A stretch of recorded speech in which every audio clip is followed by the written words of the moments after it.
Kõigepealt jube hea meel on kodus tagasi olla.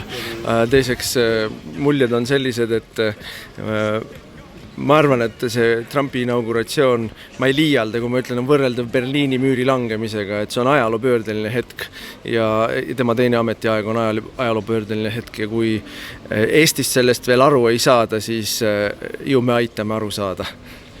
Ja nüüd edasi, see annab head indu ka endal siin Eestis tegutseda?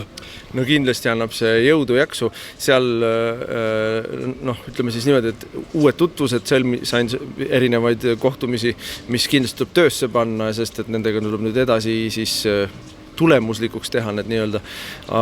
Aga see meeleolu, mis seal valitseb, see selge siht, mis seal valitseb, lääne tsivilisatsioon päästa hullude punaste käest, see annab ainult meile jõudu juurde ka siin Eestis.